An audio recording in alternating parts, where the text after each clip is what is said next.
When looking at the surrounding world, it's difficult not to feel a sense of amazement. There are millions of neighboring galaxies and planets, each with unique sizes and elegance. There are the breathtaking wonders here on Earth, from the celestial northern lights to the thundering waterfalls and massive mountain ranges. And of course, this appreciation is only possible with the immensely complex human brain. What is striking and perhaps surprising about the natural world are certain attributes it possesses, attributes it did not have to have. For example, consider the order of the universe.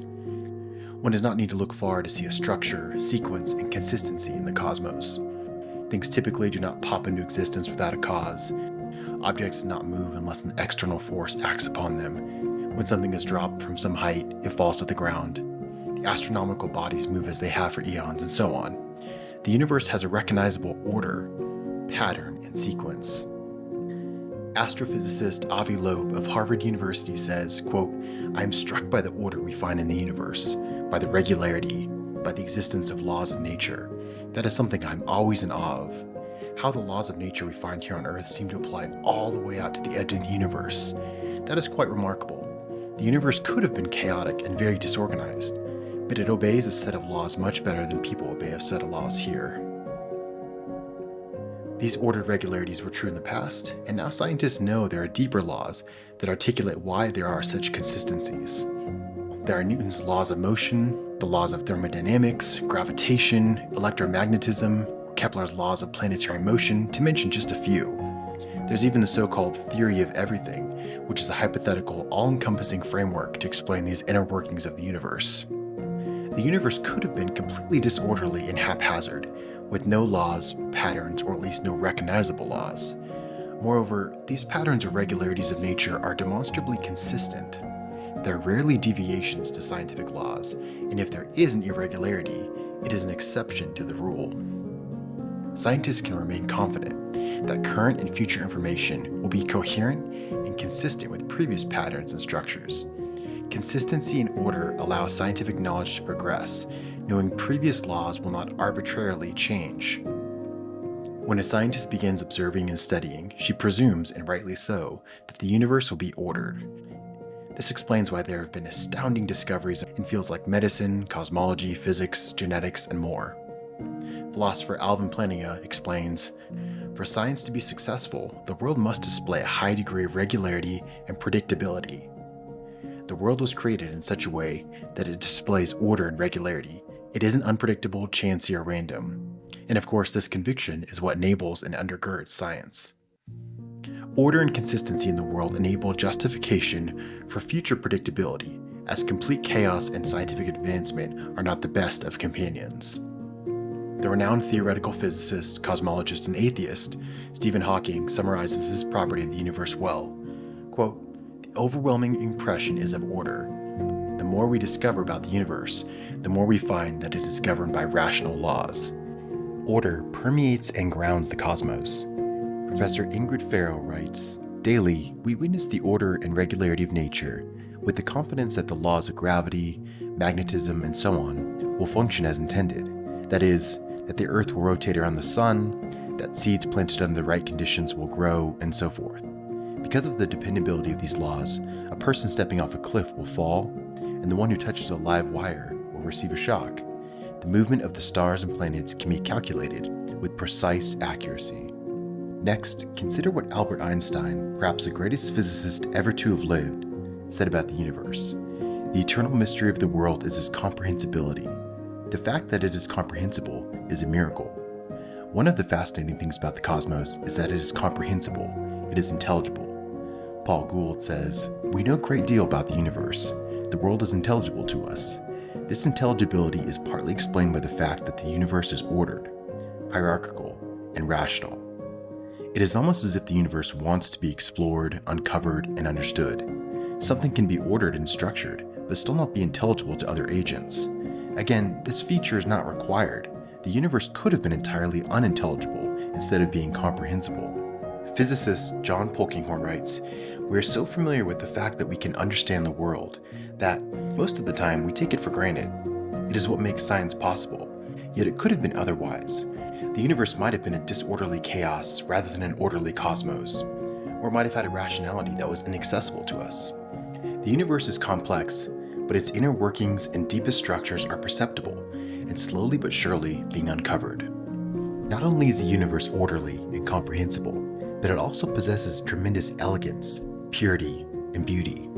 Physicist Stephen Barr writes, "As one goes deeper and deeper into the workings of the physical world, to more and more fundamental levels of the laws of nature, one encounters not ever less structure and symmetry, but even more.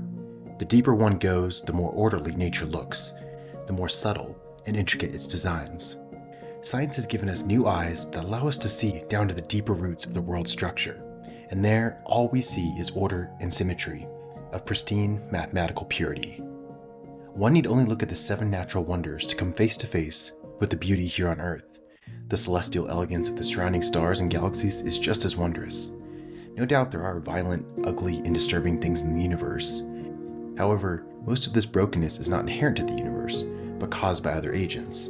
Even so, the beauty seen in the vast cosmos far outweighs the darkness." Gould says, "Beauty is found everywhere and abundantly, in the mathematical laws that describe the physical universe as a whole, in the starry heavens, in the medium-sized things and people on Earth, and within the microscopic, cells, DNA strands, and ice crystals. There is a beauty, vibrance, and richness that is not required." Richard Swinburne notes, "But beyond that, an orderly world is a beautiful world. Beauty consists in patterns of order. Total chaos is ugly. The movements of the stars in accord with regular laws is a beautiful dance." With these various attributes of the universe in mind, it makes sense to ask, why is the universe this way? Why do we see comprehensibility, order, consistency, and beauty permeating the universe from the surface to the foundational level? Paul Davies, a theoretical physicist, cosmologist, and astrobiologist, explains the pressing question of why when he says, "The most refined expression of the rational intelligibility of the cosmos is found in the laws of physics, the fundamental rules on which nature runs. The laws of gravitation and electromagnetism, the laws that regulate the world within the atom, the laws of motion, all are expressed as tidy mathematical relationships. But where do these laws come from, and why do they have the form that they do? Over the years, I've often asked my physicist colleagues why the laws of physics are what they are. The answers vary from, 'That's not a scientific question,' to 'Nobody knows.' The favorite reply is, 'There's no reason they are what they are, they just are.' The idea that the laws exist reasonlessly is deeply anti-rational. After all, the very essence of a scientific explanation of some phenomenon is that the world is ordered logically, and that there are reasons things are as they are. If one traces these reasons all the way down to the bedrock of reality, the laws of physics, only to find that reason then deserts us, it makes a mockery of science." If following the evidence is foundational to one's worldview, then asking what the most plausible explanation of a universe with these properties is only fitting. As mentioned before, the universe didn't have to be this way. It could have been unintelligible, disorderly, inconsistent, ugly, just a chaotic mess. Instead, we see just the opposite. One plausible explanation is that an ordered, consistent, intelligible, and beautiful thing, be it a universe or something else, indicates that it has a designer. Intuitively, we recognize most things that possess these qualities are not the result of mere chance, but have a deeper cause, intentionality, and explanation. This explanation of intelligent design is all the more likely if the properties are to a high degree. Something can be ordered, comprehensible, and beautiful, but to such a low degree that it may not require a designer as an explanation. Or, hypothetically, something could be ordered without being intelligible or elegant. These are likely examples of things that come about by chance. In other words, the more orderly, beautiful, intelligible, and structured something is, the more likely there is a designer. Think of a painting, a song or album, a car, a poem, or a piece of architecture. Why does virtually everyone recognize that these have an intelligent designer, instead of coming about through chance or necessity? In part, it's because these things have certain attributes we normally and accurately associate with design.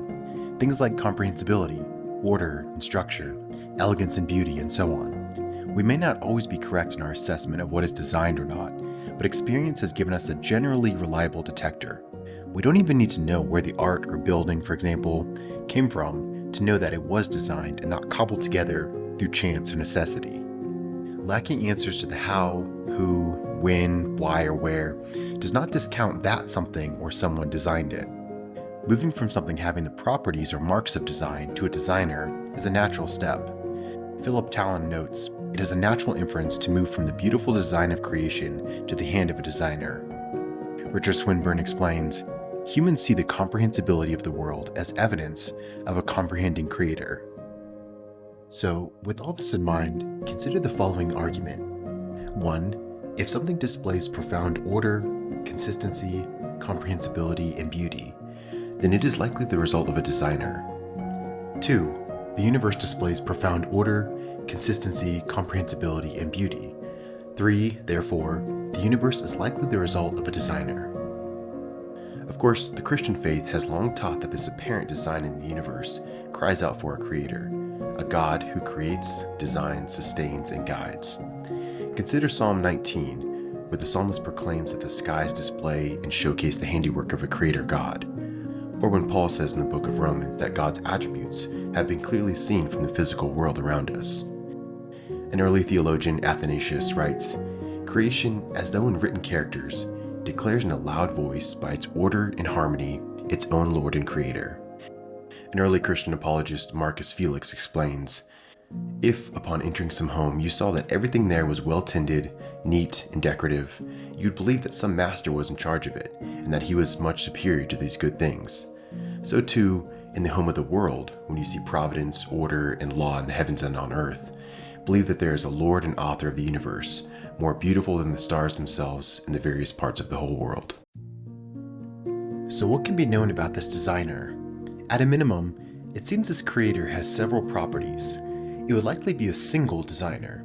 The principle of parsimony, otherwise known as Occam's razor, states that the simplest explanation is to be preferred, all things being equal.